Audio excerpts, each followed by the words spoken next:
All right. Yes, sir. Okay. Thank you very much for that feedback. Let's look at this next slide. I want to differentiate between leaders and managers.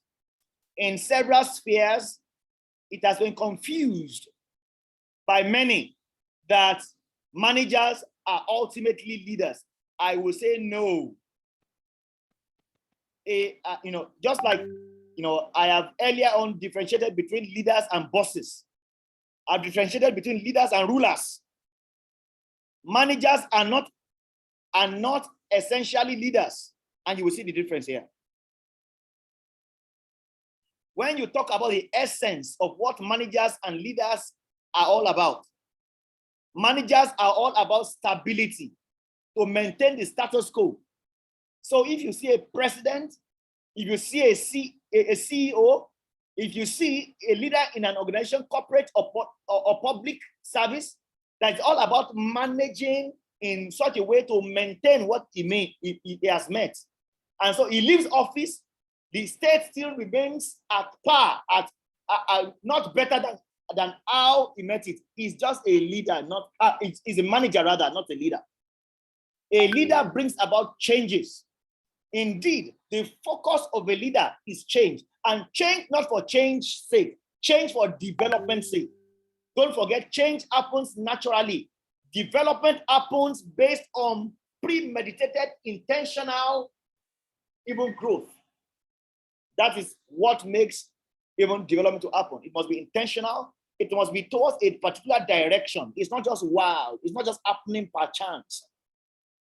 And that's why vision is an essential ingredient of leadership. It tells you this is where we are going, so that you can measure it per time, whether we are getting closer even to where the leader said we are going.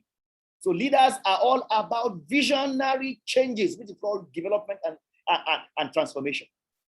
When you look at the rules that guide leaders and managers, I would say managers make rules, but leaders break rules, not in a dysfunctional way, I repeat. Leaders, I repeat, they break rules, not in a dysfunctional way. How do I mean? The breaking of rules here means they are not, they don't work within the box. They work outside the box. They think of other alternatives beyond and above the restrictions and the limitations of the now. While the managers operate within the restrictions of the box within which the organization has placed them. That is what we mean by making rules and breaking rules. So it is not in the derogatory and dysfunctional sense of it. In terms of approach, how does a manager think and plan, and how does a leader think and plan?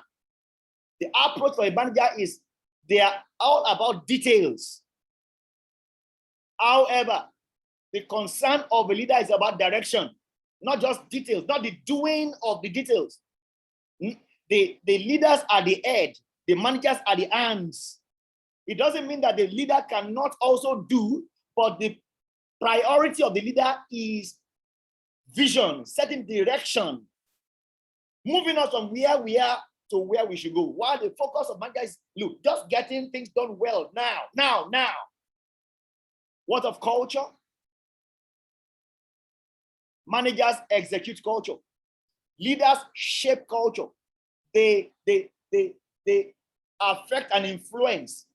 Leaders affect and influence the culture of a place, just like I've explained earlier on. While managers ensure that people conform to the culture. Leaders shape culture. Managers execute culture.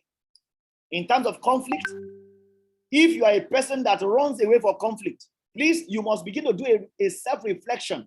Am I a manager or a leader? We want to know your baseline assessment now, so that you will know, where you are and where you need to be. So in terms of conflict, I'm asking you, do you avoid conflict? You are conflict averse, or do you turn conflict to advantage towards moving on onto higher grounds? Don't forget, when we are doing negotiation skills and we looked at the win-win model yesterday, we said even the win-win model looks at every resource as enough for all people if you focus on interest and not position. All right? And how does that relate here? It is the leader's thinking that looks like at whatever resource we have, dissect the interest of the people. There may be conflict, just like those three young men fighting over one pumpkin. But the leader, when he came, he helped them to see bigger than just the one pumpkin. He led them to see that you have divergent interests. All these interests can be satisfied in the lone pumpkin. So you don't need to kill yourself on who to have the pumpkin. One person said, I want the seed. One person said, I want the fruit or the meat of the pumpkin. The other person said, I want the shell of the pumpkin. So all three were satisfied. That is what a leader does. He does not pull away from conflict. A leader looks at how to turn conflict to advantage. I would dare say in Nigeria, there was once a president like that who knew how to turn conflict to advantage. He turned conflict to public discourse that generated a lot of ideas that moved this nation even forward. That was during the time of one of the presidents even we had in time past, called Muhammad Ibrahim Babangida.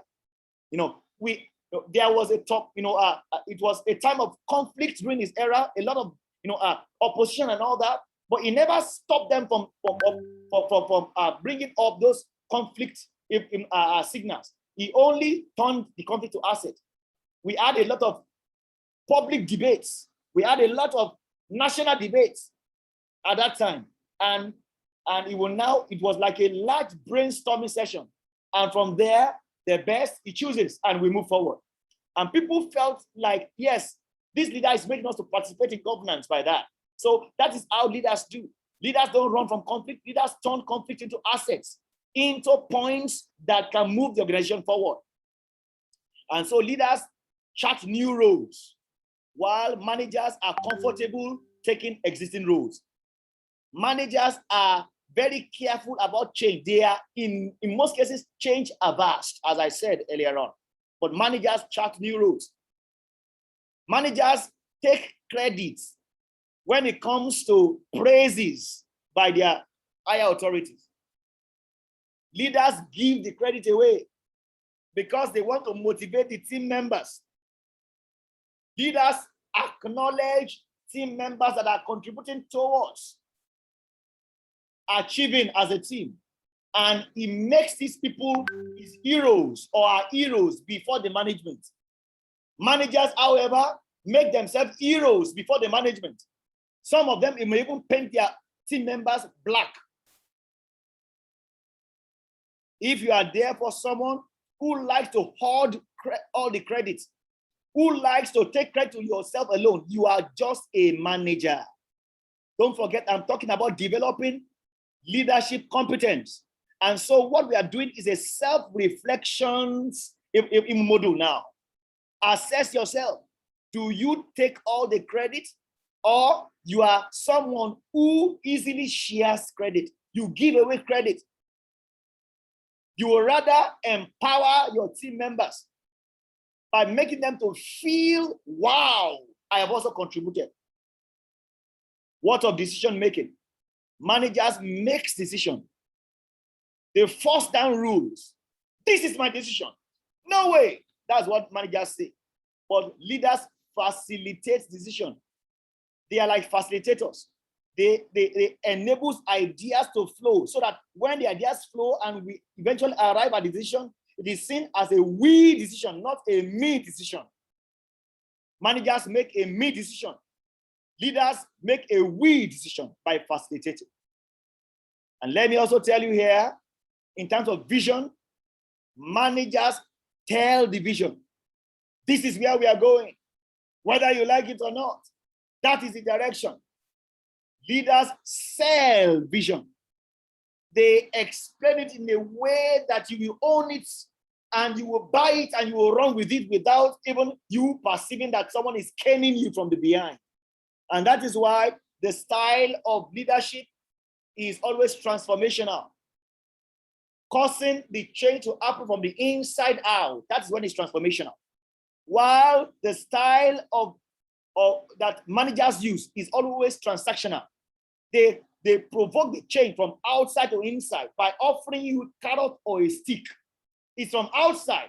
You have not been sold. It is not something you are motivated to do. You're only incentivized to do it. That's why you do it. That is how managers operate. If therefore you deal more with incentive rather than motivation, you are a manager. Don't forget, as I've said, incentive comes from outside. It's a carrot and stick approach. If I give you this, will you do that? Do that and I'll give you this. That is transactional. That is incentivizing. But leaders are transformational. They lead from inside out. They make you to buy into the vision. And so you are internally enthused to move and to do and to walk even towards the goal.